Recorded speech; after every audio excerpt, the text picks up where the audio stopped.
Over to you. All right, wonderful. Good afternoon, everyone, and thank you all for having us. My name is Macon Stewart. I'm the Senior Deputy Director with the Center for Juvenile Justice Reform, and am excited. I'm sorry, we are now the Center for Youth Justice. We just changed our center's name about 2 weeks ago, so I apologize for that. Excited to be here to talk with you all alongside of my colleagues just around this population of young people that we called dually involved youth. So before we move into my colleagues introducing themselves, just want to talk a little bit about why we are here to present and really why this is I would say an issue that we continue to push communities and others to understand and work on. Number one is because we kind of see this as it's a phenomenon that happens to young people as a result of them being connected to systems. Oftentimes, young people falling into this population is not necessarily due to anything that they have done, but due to further victimization of a situation that they have been imparted into. And it's a reflection of those systems not adequately serving them. And so, one of my hopes for the purpose of this presentation that you all, number one, become educated a little bit more about this population of young people and bring about a level of awareness that will really begin to impact the way that you communicate with them, serve them, support them, and also just the way that you look at and understand these young people. So with that, I'm going to allow my colleagues to just really quickly tell you who they are, and then we're going to jump into an overview of what we plan to share with you all today.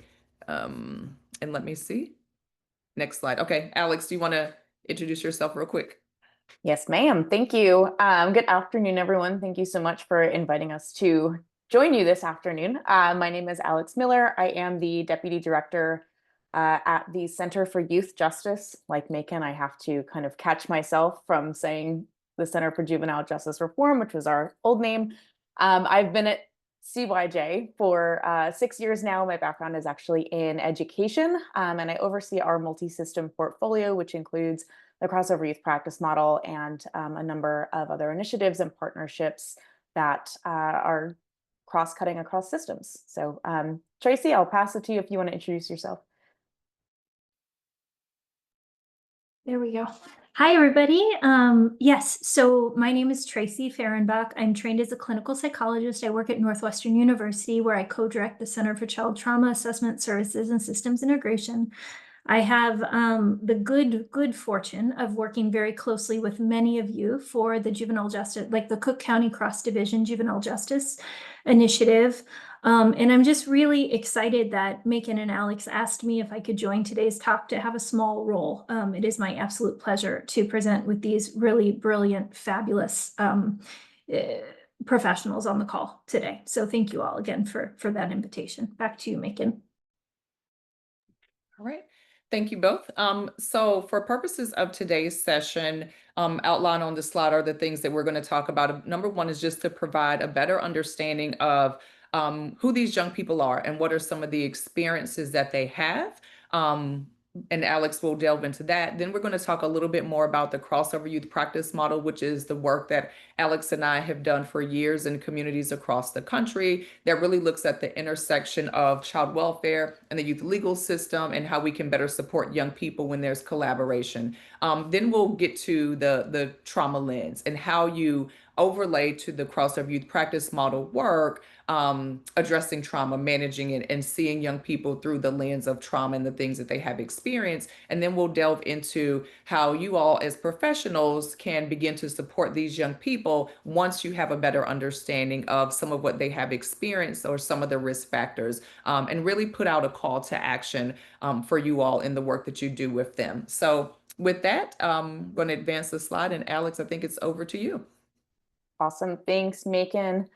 All right. So as Macon stated, the first thing we're going to focus on here is just getting a common understanding of who crossover youth are. And so before we dive into this, just by a show of the thumbs up reaction, can you let me know if you've heard of this population, crossover youth, or even dual system, dual status youth? Okay, so I see some thumbs up. You can give me a human thumbs up, or you can give me the emoji. Okay, seeing lots of thumbs up here. Okay, cool. So we've got a number of individuals who have heard of this population.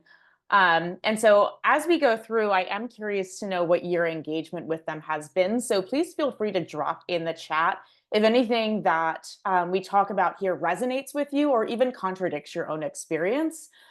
So to kick things off, I will say that the word crossover youth, that term, it's a really broad term, and it can be used to essentially refer to a number of subpopulations. Generally speaking, the term crossover youth refers to any young person who has experienced abuse or neglect, and who is also engaged in illicit activities. So that's regardless of whether or not they've actually come into contact with the child welfare or juvenile justice system. And then when you see this little kind of Venn diagram here, these terms are what specifically refer to the level and type of involvement that a young person who has crossed over might be involved with the child welfare and juvenile justice system. So dual system is, again, another umbrella term. And I won't belabor what all these terms mean. So much to say is that if you have heard any of these terms or if you use them in conversation, just know that they do refer to the different levels of involvement. So dually adjudicated, for instance, would be kind of our quote unquote deep end crossover youth, those kiddos who have concurrent involvement and deep end involvement in both systems. Whereas dual contact refers to any level of involvement as long as it's non-concurrent. And then dually involved are those kiddos who are concurrent, but maybe are in the investigation phase or are on probation with either system. So again, nothing that you need to memorize, but maybe just something to be familiar with, because these terms are often used interchangeably and they can be a little confusing.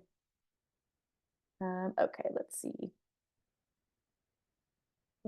There we go. Okay, there's a little bit of a delay on the advancing slide, so I just need to remember that.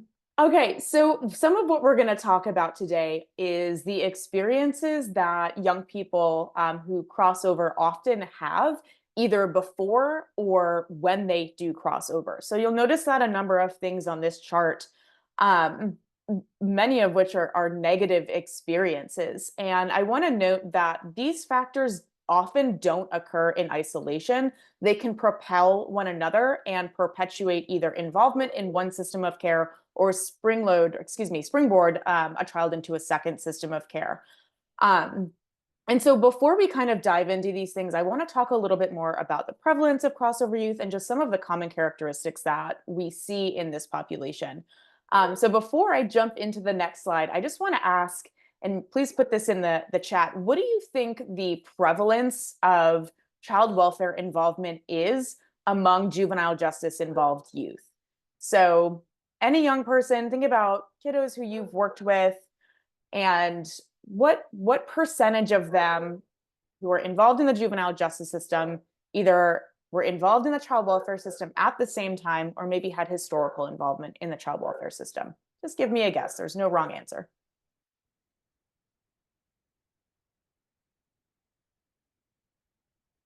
Don't be shy. I promise I'm not going to grade you on this. Okay, I'm seeing 50%, 20%, 70, 50, 40, 60. So we've got a pretty good 100%. Oh, that was a bold one. All right. 30%. Okay, so we've got a pretty good span here. And I will say that, so my friends that are somewhere between 40 and 70%, you hit the nail on the head. But of course, this is dependent on where you are.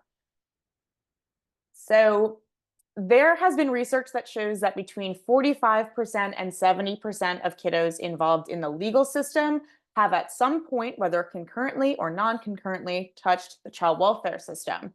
There was actually a study done a couple of years ago that was produced by OJJDP that looked at crossover in Cook County in particular and found that about 45% of kiddos had non-concurrent involvement or concurrent involvement, so really this dual system, in both the juvenile justice and child welfare system.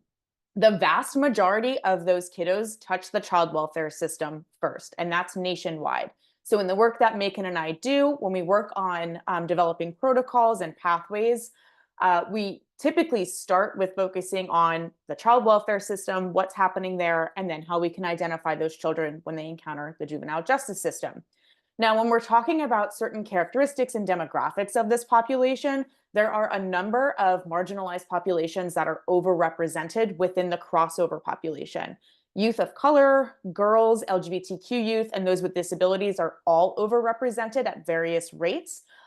Girls in particular, I will point out, are overrepresented in comparison to the prevalence that we see them in the juvenile justice system. Typically, we see that girls represent about 30% of kiddos in the juvenile justice system, but anywhere from 50 to 65% of those crossover numbers, again, depending on where you are. And so I just want you to keep that in mind as we go through these slides, because these different identities do affect how children interact with their communities, with society, and also how us as professionals, how we respond to and interact with those individuals. Okay. And so since the child welfare to juvenile justice pathway is the most common, that's kind of the road that I'm going to take you down now, to kind of demonstrate how we can see kiddos who are involved in the child welfare system, how they might end up involved in the legal system. So as I mentioned, there are a number of marginalized populations that are overrepresented in the child welfare system. Black youth are represented at about 1.5 times their prevalence than in the general population. American Indian youth represent really double their prevalence, and LGBTQ youth are also represented at about 2 times their rate. I don't have a statistic on here about youth with disabilities, and that's because the term disability is such just a wide term. But we do know that children who have physical disabilities, emotional disabilities, cognitive, intellectual disabilities are also all overrepresented in the child welfare population. So things for us to keep in mind that make these children vulnerable even prior to entering a second system of care. Okay. So while these kiddos are involved in the child welfare system and specifically in the foster care system, we see that many of those particularly marginalized populations experience high levels of placement instability. So Black children and American Indian children both undergo substantial numbers of placement changes, 3 or more annual placement changes among about 40% of those kiddos. And I do want to emphasize that that's annual placement changes. We're not talking about the number of placements that these kiddos experience throughout years within the child welfare system. That's an annual placement change. I don't know when the last time was that you moved, but it is stressful. And so to do that as a child is really unnerving.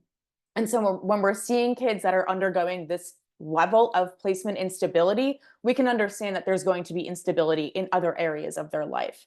LGBTQ youth are another population of child welfare involved kiddos who do also experience really high rates of placement instability. And so that has implications for, like I said, other facets of their lives. So educational stability is one element there. Every time a child changes placement, it has implications for their engagement in school. Rarely are they able to maintain that same school. And even if they are, they might be getting bused or transported longer distances, which means their days are longer. And it adds more stress to them. There was a study a long time ago that actually made an estimate that every placement change equated to about 6 months of lost learning time. Now, this isn't just because kids are out of school for 6 months. It could be because they're out of school for a week or 2 weeks. It could also be because the curriculum at their new school does not align with the curriculum at their old school, or that child is simply so stressed in that new environment that they are not able to receive the information that is being presented to them and with them. And unfortunately, by age 21, only about 70% of kiddos who age out of foster care obtain a GED or a high school diploma. And that's about 20 to 25% lower than the general American public at that age. And so again, one thing that I want to emphasize here is that many of the children who age out of foster care are Black youth, are American Indian youth, and are LGBTQ youth. So again, we're seeing these marginalized populations who are having these experiences, and it's just continuing to perpetuate into their early adulthood. And so in addition to school mobility, we also know that placement mobility can lead to social and emotional volatility. So when we're changing placements, it makes it harder for us to connect with our peers, whether it's our peers at school or our peers in placement. It's harder to maintain connections to your home community, where many children find their identities, right? So when we're disconnecting children from those identities, from their communities, from their cultural connections, it leaves them at a loss with understanding who they are and where they come from. And so this can, of course, amount as well to exposure to complex trauma through all of those placement changes, through the volatility of having to acclimate to new friends or to new teachers or to new placement staff, or even to more foster families. And as these children kind of accumulate these foster care placements, the longer they are in placement, the more likely they are to age out, and also the less service access that they have, which is one of those kind of catch-22 things. Oftentimes we think, well, if you're in care longer or if you're in care with multiple systems, you'll have more service access. But unfortunately, the opposite tends to be true, where those service gaps tend to widen. Okay. So in addition to just placement mobility, I do want to shed some light on placement in congregate care. So congregate care, otherwise known as group homes, can actually increase the likelihood of exposure to sexual exploitation. Oftentimes, kids who are in congregate care are more likely to run away. There was a study in Los Angeles that looked at the reasoning behind this, and it's because when kids don't feel connected to placement, they don't feel comfortable there. And if they don't feel like it's home-like, they're more likely to flee and either escape what's going on at that facility or run to something else where they feel more comfortable or supported. There are two studies that are highlighted on here. I won't belabor it, but I will just note that research has been done on looking at the correlation between congregate care and exposure to commercial sexual exploitation. These two studies that were done in Florida and California found that children who were placed in congregate care were exponentially more likely to have experienced trafficking than those who were placed in other placements. So I want to highlight that because trafficking can also open the door to children becoming involved in the legal system. And so that's how we're going to kind of jump or segue from the child welfare system to the legal system. So as I mentioned, trafficking and related behaviors can often be criminalized. While as a country, we've gotten away from referring to children as prostitutes, we do oftentimes still criminalize these kiddos in other ways. So things like survival crimes, low-level offenses, and status offenses, these are really common offenses, particularly among Black girls, who are the most overrepresented demographic in the crossover population. So we're talking about things like trespassing, running away, truancy, minor assault and battery, and theft, really kind of low-level offenses. When we don't look at the context around them, it can cause us to have blinders on and to ignore the victimization that has essentially caused that child to be in a situation where they would be engaging in those behaviors.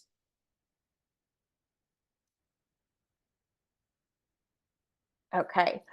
So one of the other ways that is fairly common for how children in the child welfare system are led into the legal system is through placement in group homes. So not only do group homes increase exposure to trafficking, but they can also just increase the likelihood that a child will be referred to law enforcement.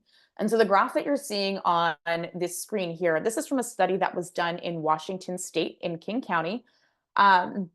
And it's a comparison between law enforcement referrals for kiddos who were in group homes versus law enforcement referrals for kiddos who were in non-group homes. So whether they were placed with kinship or in a more of a traditional foster home.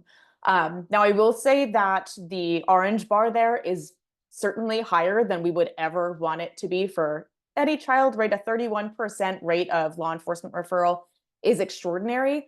But when we compare it to the law enforcement referral rate, for kiddos in group homes, it really pales in comparison. So what we're seeing in this study was that about 56% of children in group homes were referred to law enforcement from their group home placement. And so my question for you is, if you all want to drop this in the chat, what do you think it is about group homes that contributes to this elevated risk of law enforcement referral? Again, no wrong answers here, just want to pick your brain.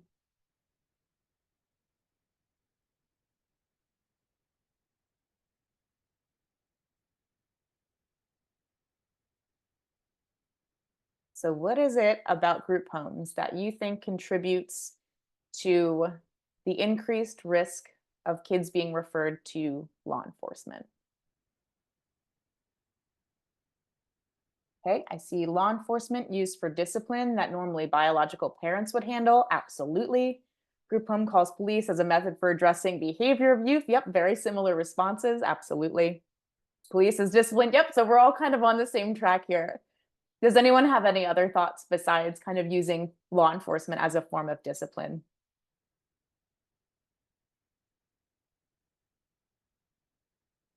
Okay. Well, I would say, so Jan, Robin, and Tatia, y'all hit the nail on the head there. So I can't tell you the number of times that my brother and I got into a scuffle when I was a kid, and my parents never once called law enforcement, despite the fact that they probably wanted to, just to get rid of us for a little bit. But when we're in group homes and we've got kids who don't have connections with their caretakers, right? So we've got staff who aren't there all the time and who are maybe burned out or who maybe weren't trained to handle certain behaviors, there is that increased likelihood that they're going to lean on law enforcement. And so this is where things get a little dicey and where we do see that as being a springboard into the legal system. Let's see. Yes, also happens in residential facilities. Absolutely, Jen, you are definitely correct on that.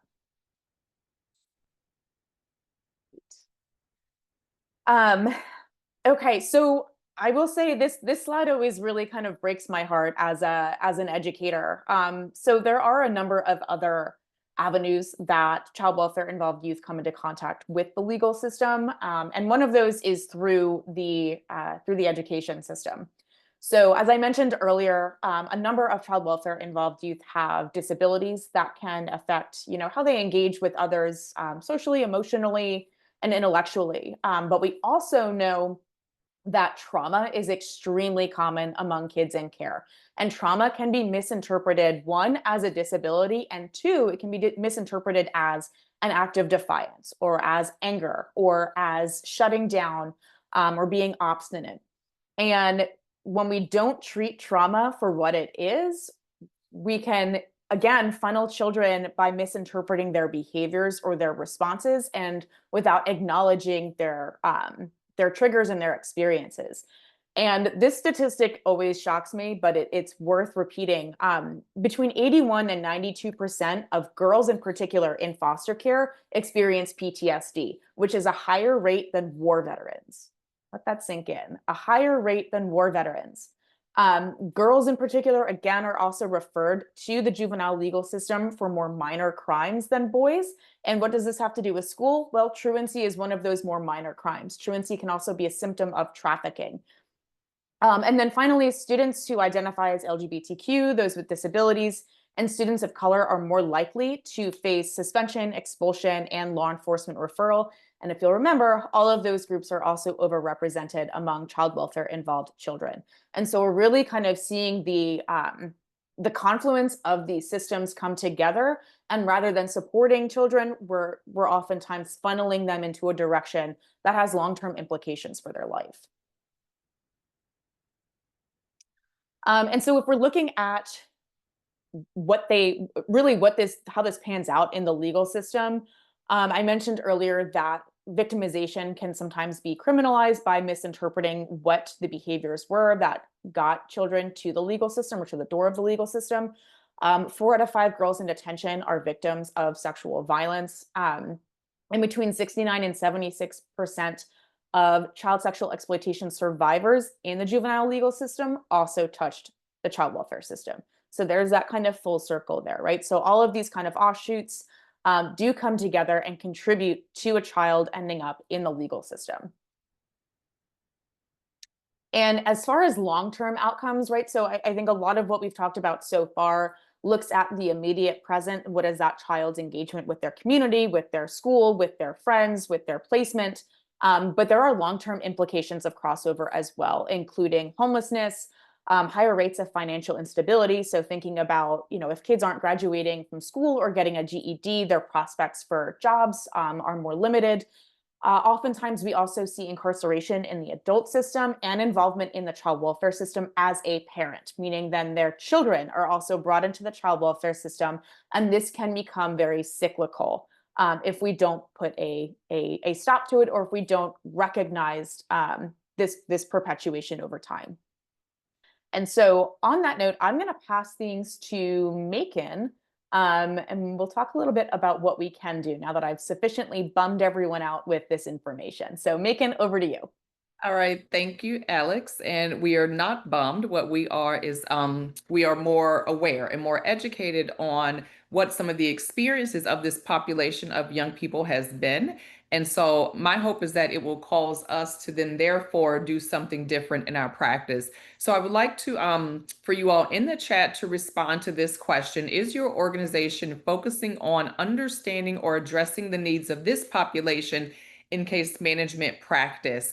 And I specifically wanted to call out case management practice because in the work that we do, or a lot of times whenever we go into a state or a county, what folks will tell us is that, we have this agreement, we have a memorandum of understanding or a memorandum of agreement, or we have a statute or some legislation that talks about this population of young people, or that focuses on a population of young people, and as a byproduct of that, they hope that it will get at addressing the needs of crossover youth. But that does not necessarily imply that things are changing in such that a young person and their family members are going to feel that difference. So just want you all to respond to the question in the chat.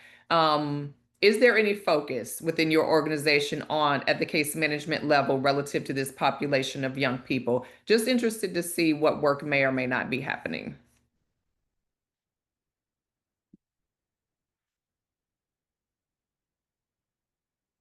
Okay. Thank you for that, Jen. Yep. Very little. Yep.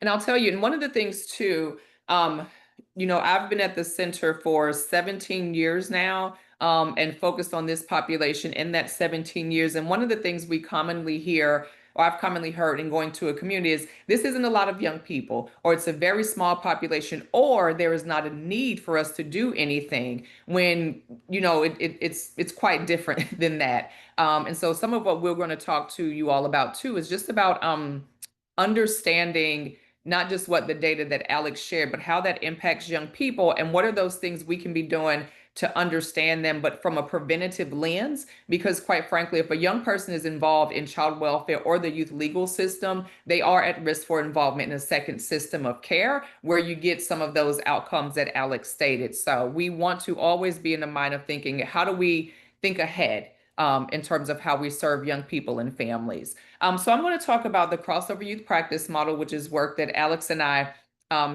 do at the center and have worked on for some time now. And the crossover youth practice model it's a framework. It's a framework for how collaboration can exist and should exist when we're supporting young people who have their tentacles in multiple systems, as many young people do. And I always say, I'm a former social worker. I worked as a frontline caseworker in the District of Columbia for many, many years. And in the development of the crossover youth practice model, I like to say this is really just good casework or good social work, but it doesn't always happen. It may not happen because I have a high caseload, or it may not happen because I have a smaller caseload, but I have all of the very, very intensive cases. And so I really can't serve young people in the way that I so desire. But this framework has been implemented in a number of communities across the country, actually over 120 counties, over 23 states, and has shown to really impact how communities serve and support young people. And so some of the core tenets of the crossover youth practice model, as I've said, it focuses on collaboration. What should not be happening is that folks should not be working in silos within one system when a young person is at risk for, or potentially is going to be engaged with, a second system of care. There should absolutely be collaboration, and what collaboration looks like should be defined. Prevention should be a focus. What we know and the research tells us is that young people are not better served when they are involved with multiple systems. So it's really about understanding what is it that they need and how is it that a single system can provide said service that's necessary. And it's funny, a lot of times when we go into communities, you hear folks say, oh, well, they have to be in this other system in order to get a certain thing. When in reality, when we peel back the layers of that onion, what we see is that no, the services aren't any different. They're just being provided by another system that has a different mission in mind. But a lot of the services are the same, and specific, namely child welfare and the youth legal system. A lot of the service providers are the same. A lot of the types of services they access, it may be for a different reason, but a lot of them are the same. So this is really about, number one, how do we understand that a young person does not necessarily need to be in a second system of care to get their needs met, but how do we not further exacerbate or increase the likelihood that they become involved in the second system when it only relates to service needs? Next is just youth and family voice and engagement.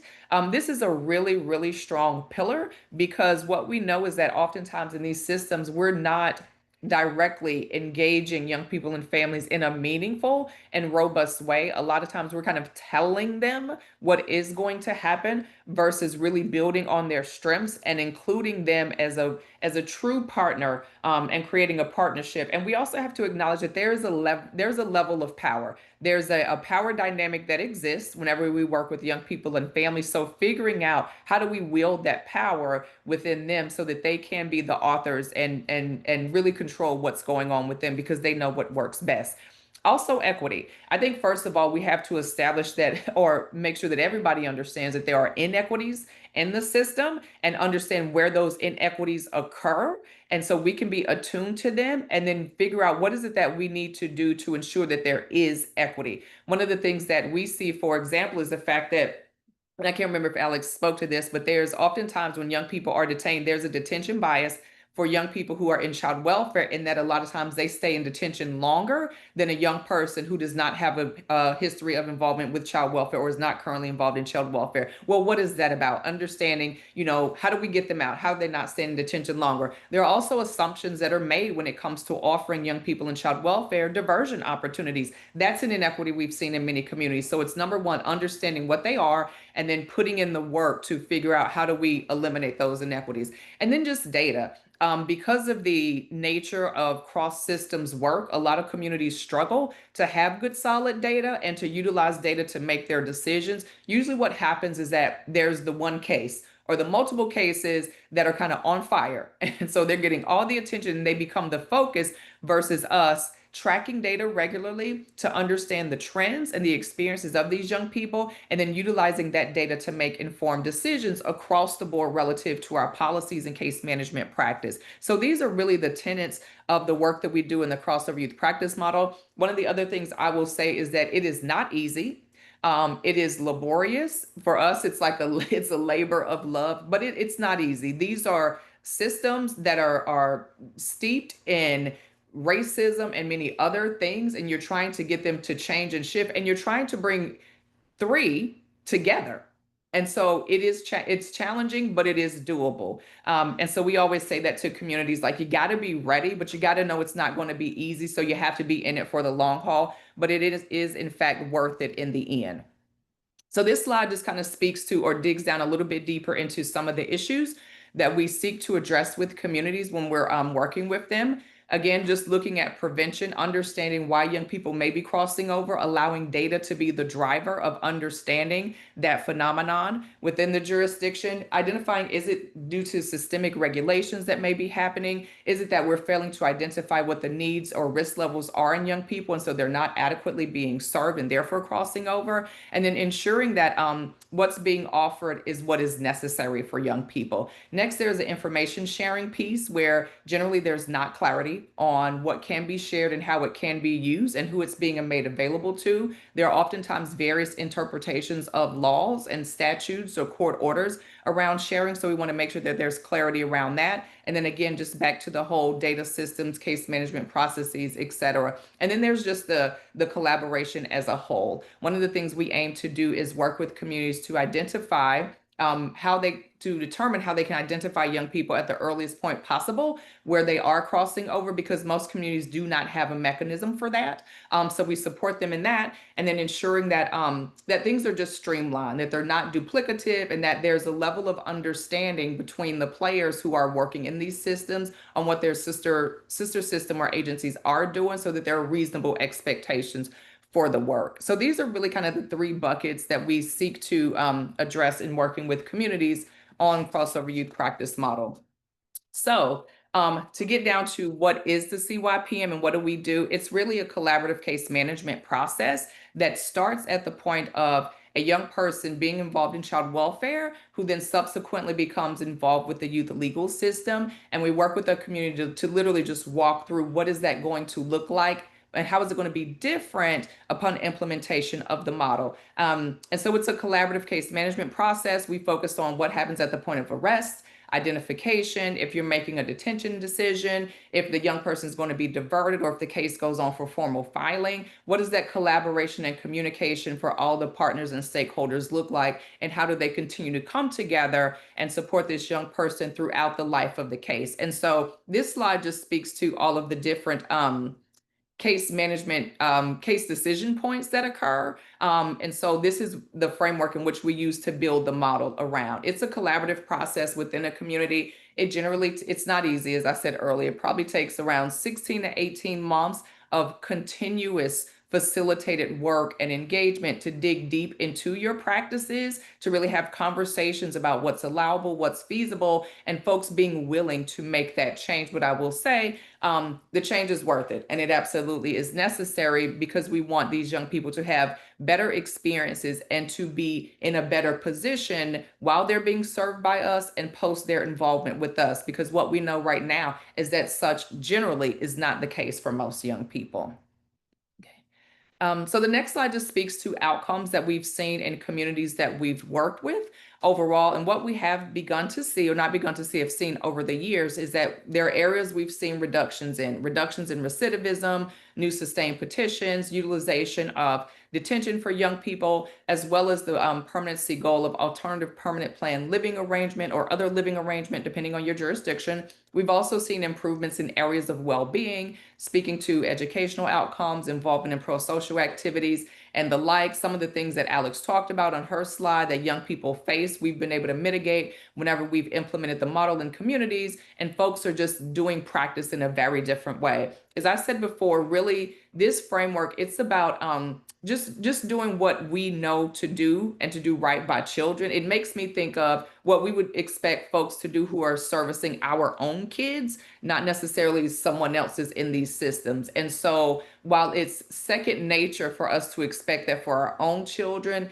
it usually does not happen for the kids who are served by these systems for a number of different reasons. And honestly, most of it's not intentional. It's just a byproduct of how the systems are created and structured. And so a lot of this is undoing what has been done so that we can yield a better outcome. And the other thing too, I'll say, and then I'll pass it over to Tracy, is that what this model really gets at is a lot of times bodies of work will speak to what the system needs to do differently, but then it looks at what happens with the young person. Like, did the young person end up graduating? Did the young person get arrested? But it doesn't hold the system accountable for making the change that was anticipated in the initiative. And the CYPM is different in that. One of the things that we look at is if we said we were going to have meetings, if we said our court was going to be different, if we said folks were going to be talking, did we do that or not? Because if we did not do that the way we were supposed to do it based on implementing this, we cannot expect the young people to be any different. So this model really creates a level of accountability for the system making the change,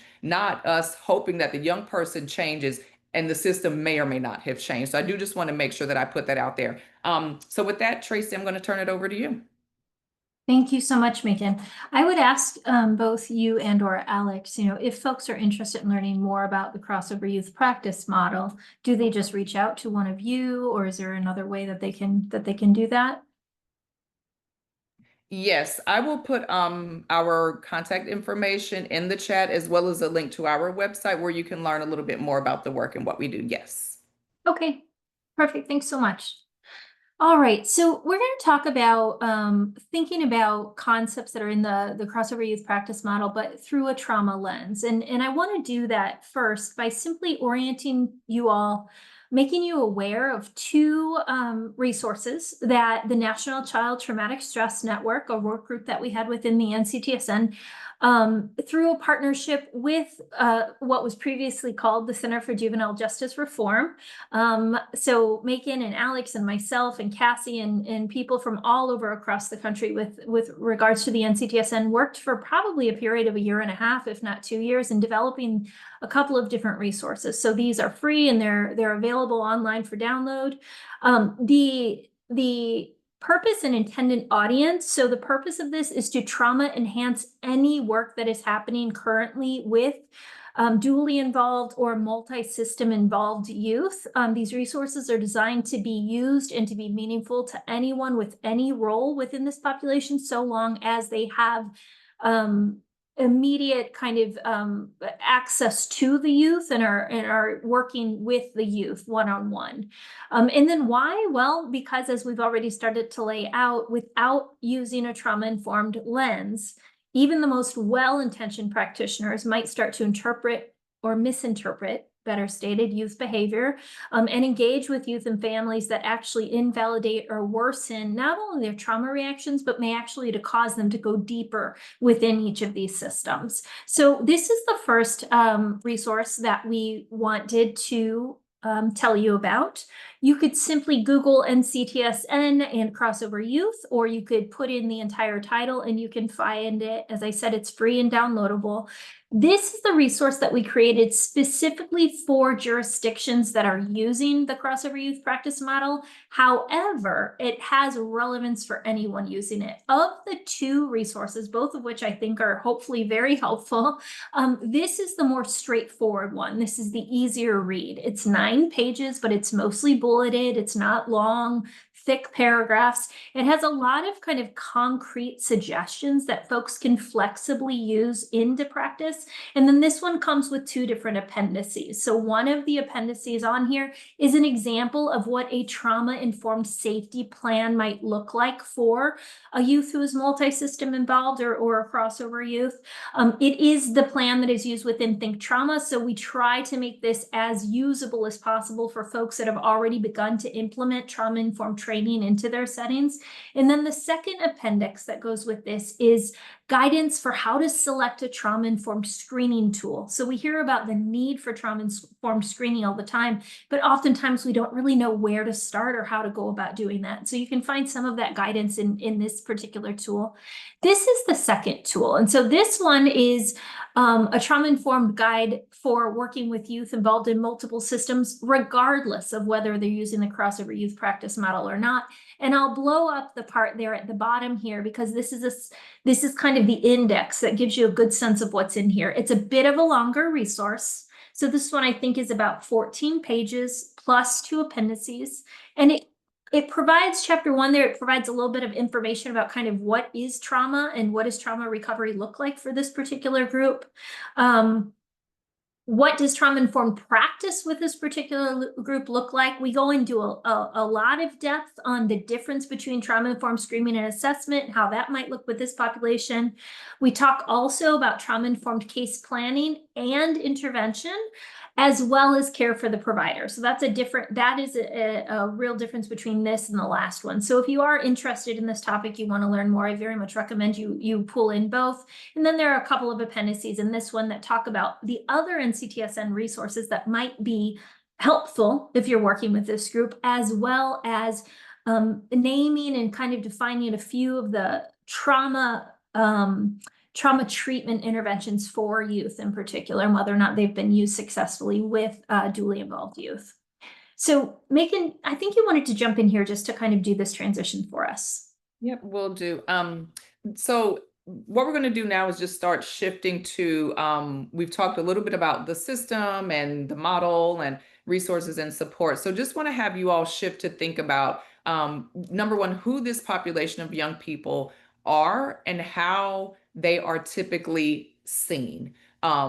We are not of the mind that this is just like these are easy breezy cases, and then if everybody is talking and agreeing and meeting, that things are going to go well. What we do know is that these young people have had some very horrific experiences, and that has played into how they show up in the world.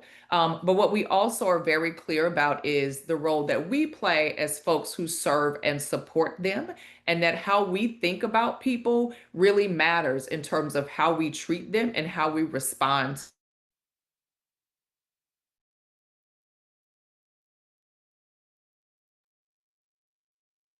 Okay, so I think Macon may have froze. I'm going to go ahead and move on with the remainder of the slide and then keep going because lucky enough, she was just popping in for this one slide. And so to hit it home, as she was saying, you know, how we think about a person impacts how we treat them or impacts the decisions that we make about them, whether that be the services they get referred to or how we interpret their behavior. And therefore, understanding this trauma history is imperative to how we understand, empathize, treat, service plan, and interact with them. I want to introduce you all to this video that we weren't sure we were going to have time to play, which is why it says totally worth your 2 minutes, but we're going to go ahead and play it. It is only worth 2 minutes. I'm not sure how many folks have heard of this, but if you have not, I strongly encourage you to Google it. It is on YouTube. You can find it by putting in Widen the Screen and Procter and Gamble, who actually made this video. And I really like this video because it speaks a lot to this idea that it really helps us understand how the beliefs that we hold about people, whether it be people as individuals or the groups that they belong to, the different identities they hold, it really does start to impact the way that we interact with them or what we expect from them. This video is focused in on Black Americans and or African Americans.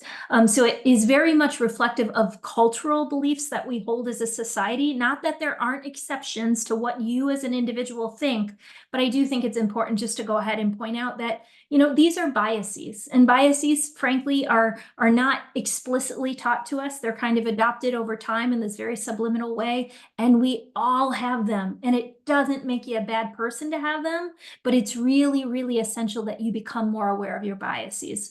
So we'll go ahead and play this short video for everybody. I think I have the sound set up right, but Kayleen or Alex, I see you. So give me a thumbs down if we can't hear it, please.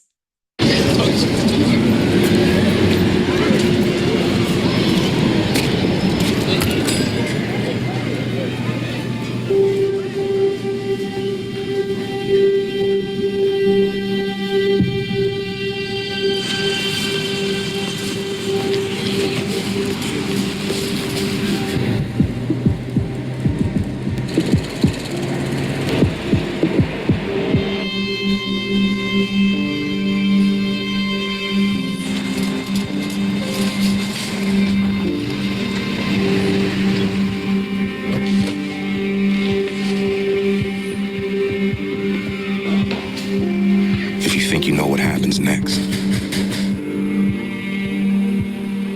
Ask yourself why. These are the Black stories we've been shown. A narrow view that limits our understanding.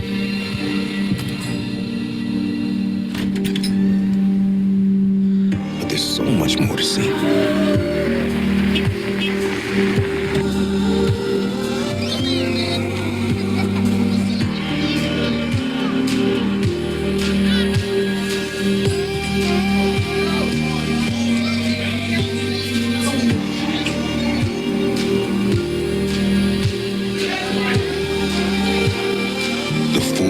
Of Black life.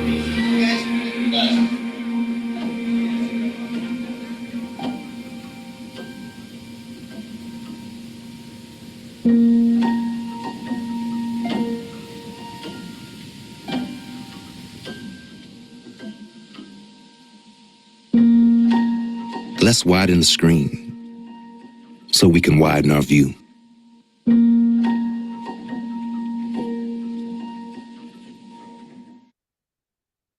All right, so feel free to go ahead and put any responses or reactions to that video that you might have in the meeting chat, whether you've seen it before, if you think that this is something that you could use, or any impression that it made on you. We'd like to know. And what we're going to do now is we're going to transition real quickly into thinking about how those were biases specific, obviously, to race, right? Or racism. We want to point out that we have these same biases that get played out with kind of any minoritized population. And in particular, these same biases, if we don't see trauma, can get played out in a very similar way. So let's talk about Youth A. These are two examples that come from one of the resources that we had just recently, or that I just oriented you to in a previous slide. So Youth A, who is Youth A? Well, Youth A is a person who appears constantly on guard. It's someone who has both frequent and quick intense emotional responses, goodness, including angry outbursts, and who sometimes runs away. So what are some of the conclusions that we might draw about Youth A? Well, without a trauma lens, it's really easy for us to imagine folks thinking about Youth A as being antisocial, right? Perhaps a troublemaker, pretty aggressive, uncooperative, unstable, dangerous, always looking to start a fight or trying to avoid responsibility by running away, right? With a trauma lens, though, what we might be able to see is that this is a youth who may be frequently and easily triggered. This is youth who might spend much of their time in fight or flight mode due to feeling threatened, unsafe, rejected, or powerless. And oftentimes those experiences of lack of power or rejection or threatened or unsafe are things that are coming in from their history. They may not be true reflections of a present moment, but that is what PTSD does. It makes us hyper vigilant, right? And having intrusive memories and thoughts. So one of the things that I want to point out here about this is whether we use a trauma lens or not, our goal is to help youth, especially those that do become justice involved, begin to make different decisions, begin to move through the world in a way that's going to result in more success than frequent and quick, intense emotional responses. But if you think about which of these interpretations increase the likelihood of a youth changing, I think it really makes a difference. So the first, without a trauma lens, there is really sending the message of, well, you're a bad kid, and that's why you do bad things, right? Whereas the second explanation up there is more of, well, you might be doing bad things because you've lived through some really bad situations, right? And so if we can take the onus off of the kid, if we can separate their behaviors from part of their identity, part of who they are, to something that they've been doing to cope, something that they've been doing in order to survive, it frees up a whole lot of room for that kid to be able to begin to kind of rethink who they are in the world and their options for how they get to move through the world. Similar to Youth B. So Youth B appears chronically disconnected. This is someone who does not respond when either peers or staff attempt to reach out or connect with them. Nothing seems to faze them as they move through the day. They usually have a straight face or a blank stare, and they're usually not making any eye contact, right? So this is a youth who, if they're in a residential facility or just coming in and out of court or interfacing with lawyers and probation officers, might be seen as callous, uncaring, maybe unreachable if we're being really empathic, right? Others might conclude that this youth does not have typical feelings. So there's something wrong with this youth. They're like just not there, right? Or perhaps that they have no empathy, no ability to understand others or what they do to others and how they might hurt them, right? Or maybe they just frankly don't care. So they understand, but it doesn't matter to them that they're hurting others. Whereas with a trauma lens is when we pause and we have staff who might start to understand that this youth has probably become emotionally numb and is shutting down as a way of coping with everything that they have witnessed or everything that has happened directly to them from the time of birth up until this point that we're interacting with them, right? So we begin to see these behaviors that are off-putting, right? When you don't have a context, we begin to see these same off-putting behaviors as survival mechanisms, as things that they're doing just to get through the day, as things that have allowed them to get this far in life. So they have actually been functional, right? And so part of this context is really, really important if we want to motivate or empower youth to make positive changes in their life. And so that takes us into a little bit more detail on how professionals can take action, how they can help crossover youth in very particular ways. So this is pulled directly from that first resource I told you about. We don't have time to go into the full extent of each one of these, so I'm going to just talk you through them and then give you a couple of extra slides. So the first one is learn about trauma. As I mentioned, I'm a clinical psychologist. I went to graduate school in 1997 and started learning about trauma then. I have specialized in trauma for 20 years. Over 20 years, I am learning about trauma, and I continue to enhance what I know. So 1 time, 2 time, 3 time trauma trainings is just not enough. You've got to make it something that you're interested in understanding in the long run. Number 2, you don't have to be a therapist to be therapeutic. And we've got a couple of slides on this, so I'm going to keep going for a minute. Trauma-informed screening and assessment. If you take away anything from today about this in particular, these are 2 different things. Almost all youth, under almost all circumstances when there's system involved, deserve a trauma screening. They deserve the opportunity for someone to understand why they might be behaving, how they're behaving, and especially whether or not they're experiencing current traumatic stress symptoms that might require specialized intervention to help them heal. Right? The next one up there, an individualized trauma response plan. So learning about trauma is not enough because kids respond to trauma in incredibly unique ways.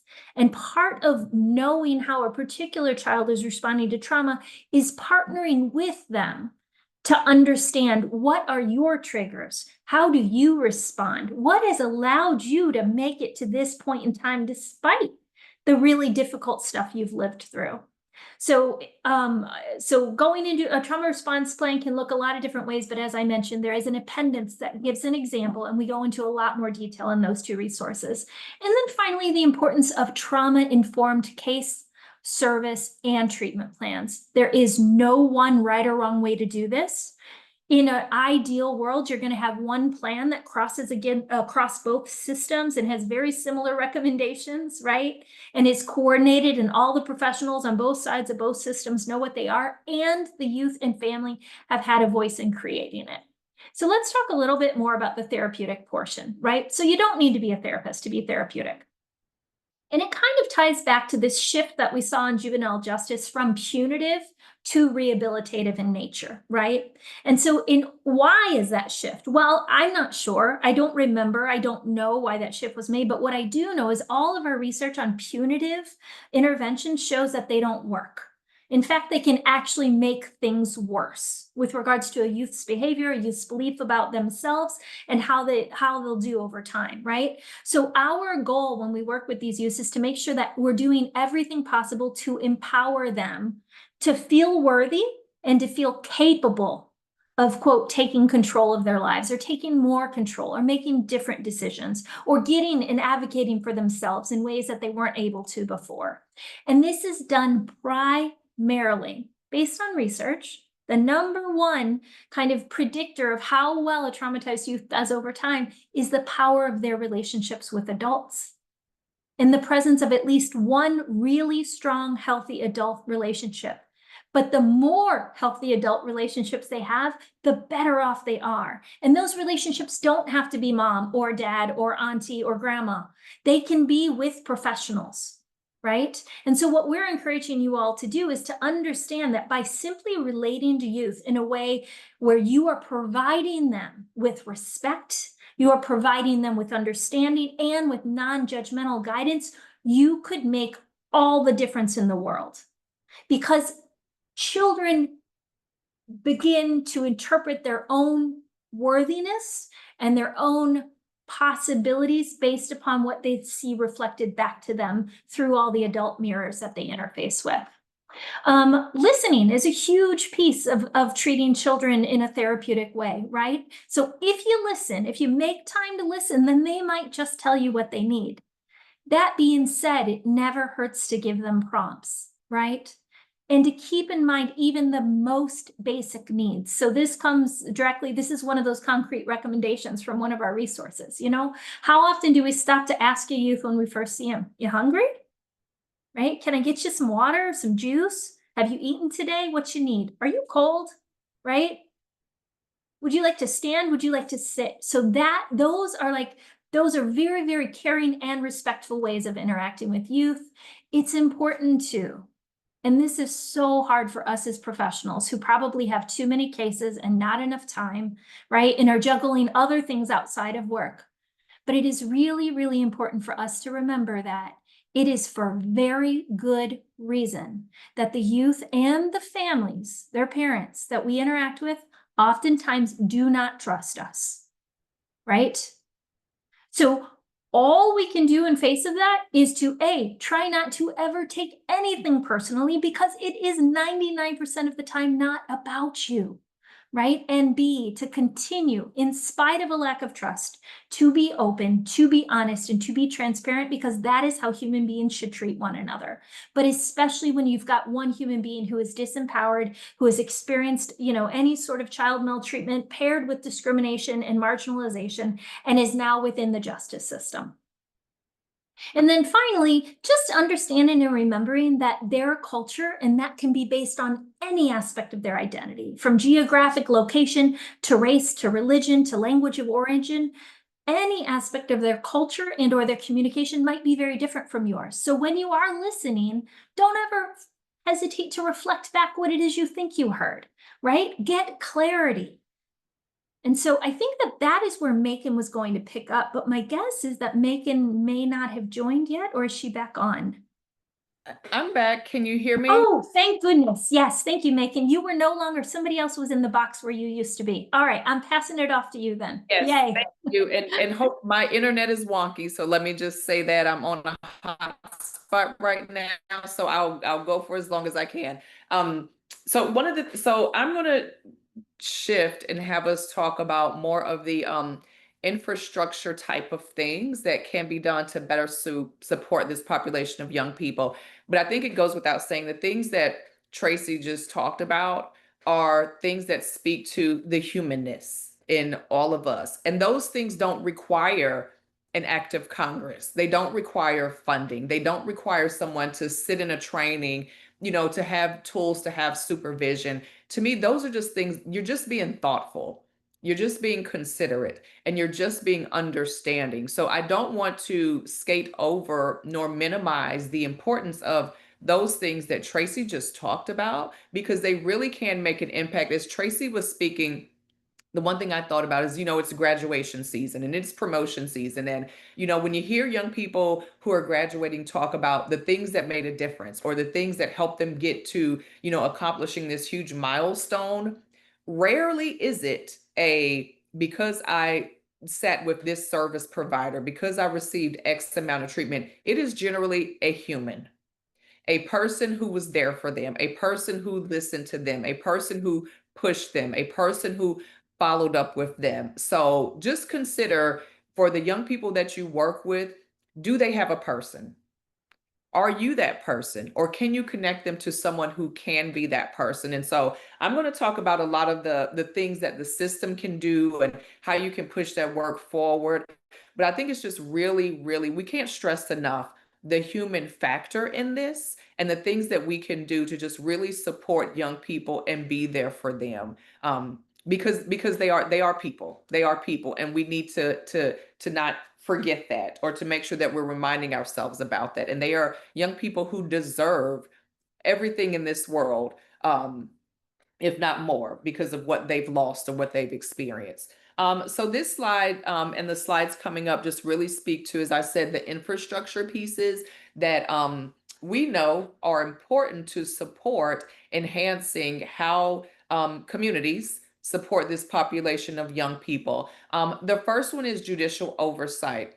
For the 120 plus communities that we've worked in to implement the crossover youth practice model, or crossover youth practice model-esque frameworks, one thing that has stood the test of time in terms of how well they did in implementing it, and how well that practice permeated through their organizations, and the longevity of it and the strength of it, was tied to judicial oversight. What we all know is when judges call or email, people come. When judges are going to be present, people show up. If the judges are going to be asking certain things in court, people ensure that they are done. And so in this work, we think it's very it's wise to leverage judicial support and oversight, because this isn't a work that is just only in the youth legal system. And so that director can say, okay, this is what we're doing, this is how it's going to go. It's the merging of three monstrosities of systems.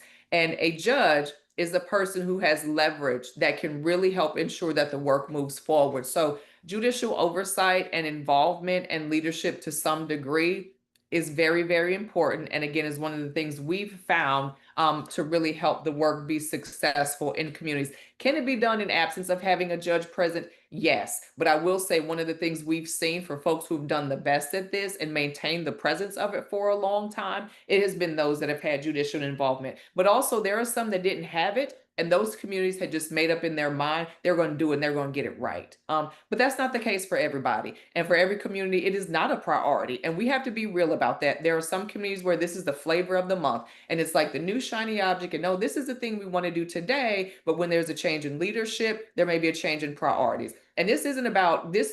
For us, this is not an initiative. This should be a way of being. And so judicial oversight and leadership can help support that. I don't have slide control anymore. Okay, wonderful. So the next thing, one of the elements we talk about in the model is court and the creation of some form of a court model that can oversee these cases. Because right now in a lot of places you have your dependency judge and you have your delinquency judge. Sometimes they're the same judge, sometimes they're not. Sometimes the dockets can be merged, sometimes they cannot. But there needs to be some attention paid to around what this piece looks like relative to the court. You see here we have listed a couple of different models we recommend, whether it's a dedicated docket, a one judge, one family. In absence of being able to merge your court hearings, there's also the option of just pre-court conferencing to make sure that the magistrates or judicial officers or judges understand what's happening with the other case and are not creating orders that may be duplicative or that are conflicting for the other case. But there needs to be some level of coordinated judicial oversight around these cases as well. This one is very important. This is just about families. These, I would say the child welfare system is very good about ripping families apart. And not necessarily thinking about how do we, even if we do need to do a removal, how do we ensure that there is some connection that this young person has with their family? One of the things I've said for years is, even if someone feels or thinks that a family is not suitable for a young person to reside with, everybody still needs to know who they came from and be connected to them in some way. And so what we really support is, number one, that foster care should never be the first step. And if that is the option that you have to exercise in some cases, because it will be, how do we ensure that this young person has a connection to their family of origin in some way? Everybody should know where they came from. Nobody should be absent of that information. And if they cannot be with their family members, how do we ensure that there's a connection, there's a knowledge of who they are, where they were born, what their family of origin is, and how they got to where they are? Everybody deserves to have that information and to know that. And we need to support young people in that. Also thinking about how we refer young people to services that are a reflection of their community and where they came from. Tracy talked about ensuring that we're addressing basic needs, how we're thinking about young people in terms of longevity. Are we supporting them in education, in vocation types of occupations and things like that? So we're not just thinking about how this young person functions today, but how they're going to function for the long haul, and how we're pairing them with sources and resources in their communities. How are we supporting the parent? And the youth legal system historically has focused on just the young person, not the young person in the context of their family, and also supported that family. So really thinking about not just thinking about, but acting upon supporting parents, supporting other siblings, because these young people are part of a family unit and they need to be served as such. You see here noted just some of the structured or formal supports that we should be considering when we're thinking about young people. But these are the aspects of well-being that are going to impact how well they do within any setting. So one of the things, number one, is just try to keep families together, maintain some form of communication and connection to families, and really try to support them as a unit. Okay. Next slide, Tracy, is this back to you? It wasn't necessarily gonna be, but I can take it. I do. Okay. I think we had Tracy or Macon. I don't think we landed on it. So let's go Okay. for it. So Okay.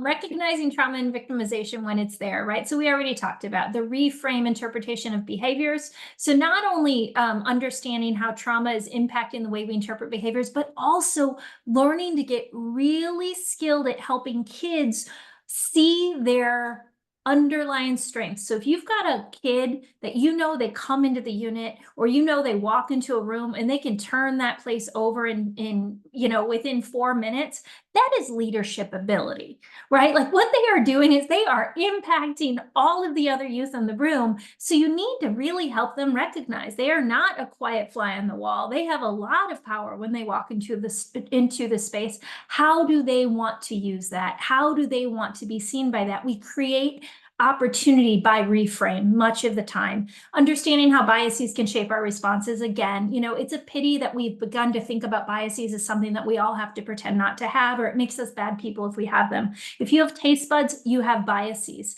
It is just a natural part of being a human being. You have positive biases and you have negative biases, right? Some of them are true and consistent with your life experience. Others are just in existence because you haven't had enough life experience with regards to a particular population to understand that there's a much more diversity of experience within there than what you've been exposed to, right? And so we need to start to look for how biases get manifested within our systems. And that's where the data that Macon was talking about earlier come from. We can see it when we collect it, when we look aggregately, if certain groups of kids are doing worse than others, if certain groups of kids are getting referred or not getting referred as compared to each other. And it's important to know it doesn't make our system horrible, but it makes our system more aware of what we can change. Considering the threat of adultification, we've talked a lot about that in Cook County, right? And how we even refer to youth. So is referring to a 16-year-old as Mr. So-and-so a sign of respect? Or are we all of a sudden holding a 16-year-old to what we might expect of a 50-year-old, right? Which is totally inappropriate. And we know that our Black and brown youth are much more likely to be adultified in certain ways than our white youth. And so really being cautious of that tendency that we have culturally, and really trying to think about, even if I might be trying to show respect, what's a different way? Maybe I ask a kid how they'd like to be called, right? And I give them options for what they can call me. Identifying signs of trafficking and other forms of abuse, we have finally come far enough to where there are a number of different resources that we can use to educate ourselves, that we can hang around our building, that we can share with families, that help all of us begin to recognize the signs of trafficking, because this is something that is still very much a societal secret. And so, but it's existing. And so we have to watch for this still. Back in the 1980s, nobody talked about child sexual abuse. It was something that didn't really happen, right? Now we know how incredibly prevalent it was for a long time. And now that we've begun to speak openly about it, rates are finally starting to go down. But signs of trafficking, we have to be willing to see it. We have to be willing to look for it, and then look for it and identify it cautiously, right? And then connecting youth to mental and behavioral health resources, which, I think as someone pointed out in the chat, probably vary across the state. But the good news is there's now virtual resources, right? There are now statewide resources through public health agencies. So don't give up. Reach out to one of us if you want to know a new way of trying to find resources. Am I passing this back to you, Macon, or am I going on? You can take it. Okay, and I'll perfect. jump in.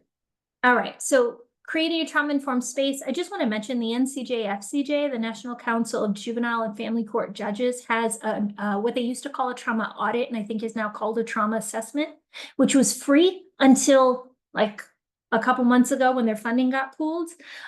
Basically, they will come and walk through a courtroom hand in hand with the people who work in the courtroom. And their goal is to look at the court through the eyes of the children and families that are coming in. And they make all sorts of great suggestions, from lighting and sound to therapy dogs or stuffed animals. But the whole idea is that there is environmental changes that can happen. That being said, the biggest change, no matter how many stuffies you've got in a courtroom, if the people aren't being relatable, if the judges aren't willing to kind of bring themselves down to the level of the youth and or family here and again, because judges hold an immense amount of responsibility, right? And we do expect for them to carry themselves differently.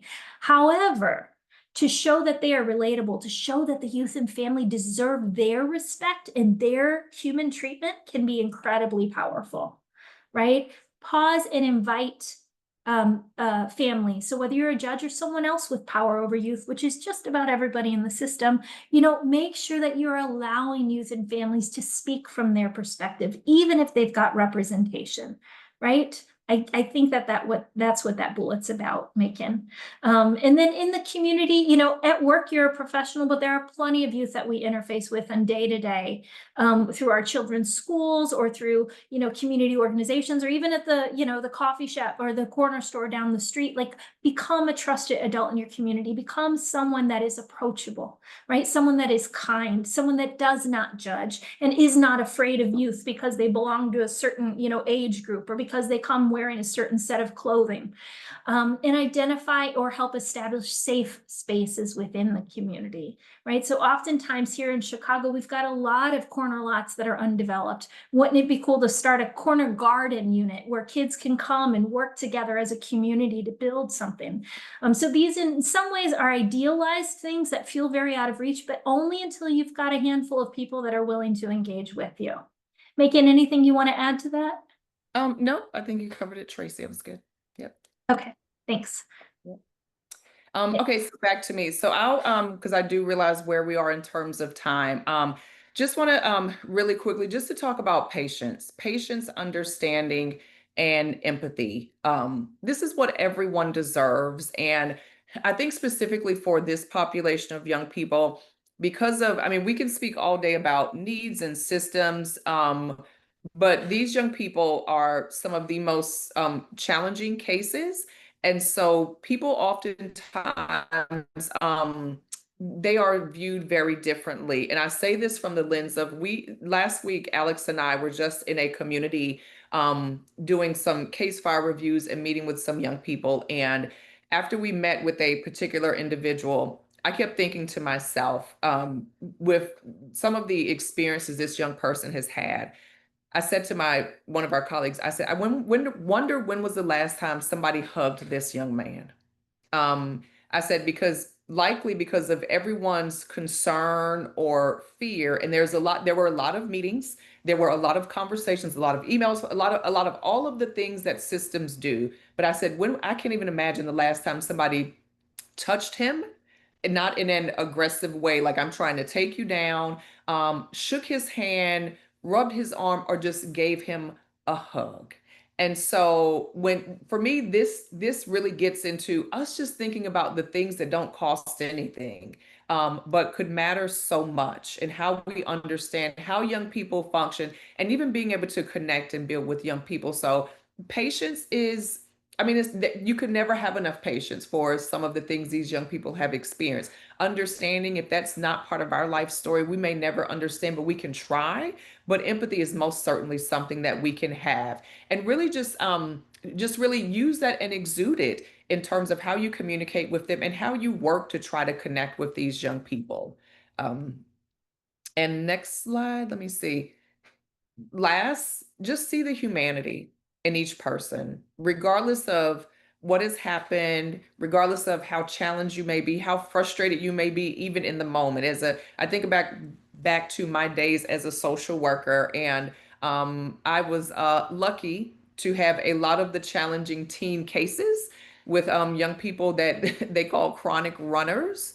Um, but I just talk to them as I would any teenager in my family, and just thought of them in that way, and not, as a byproduct of the system or what have you. So I just ask that you all just think about the humanity and who they are, and then act accordingly. How we see people is how we treat them. And some of what I experienced last week, we were meeting with folks who had difficult cases, and what I heard in all those workers were hope.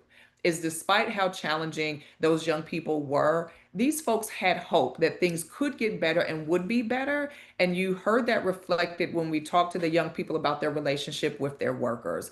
And so just think about that, the hope. I have hope for the young people that I serve. Yes, things may be bleak. Yes, we may be trying as hard as we can. Yes, nights are long and all of that, but have hope for them. And that's going to permeate in your relationship with them, and also how you treat them. So with that, I think, let's see. Oh, Tracy, I think this is you. Yep, we're closing out. So if anybody Okay. has any thoughts they want to put in, please do. But yes, Macon, it is me. This work can be hard. We just asked a whole lot of folks, and there is no way that any of us could do what we have described without making sure that we ourselves are nourished. And that nourishment cannot come just from us. It needs to come from a culture, a group dynamic, an environment, a workplace that recognizes that this work is trying for each and every one of us.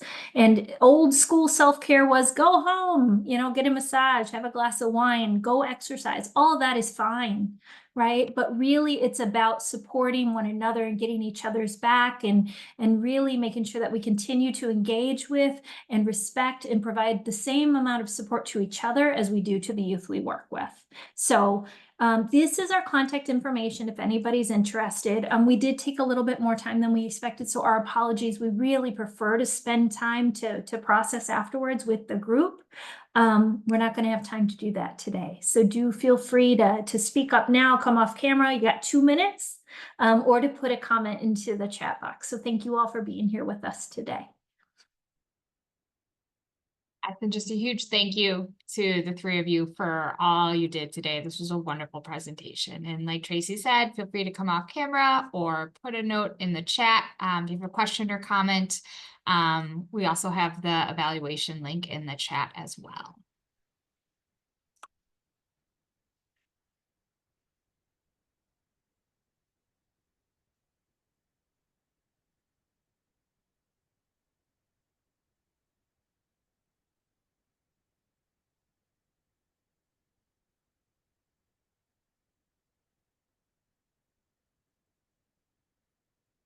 Lots of thank yous and lots of great information. So I would agree.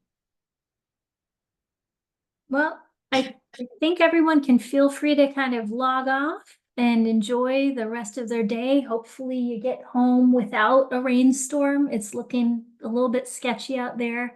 You know how to reach us, so we will look forward to future interactions. And thank you all for making the time in your busy schedules to do this. We appreciate it. Thank you all for joining. Absolutely. Thank you all so much. Bye, everybody.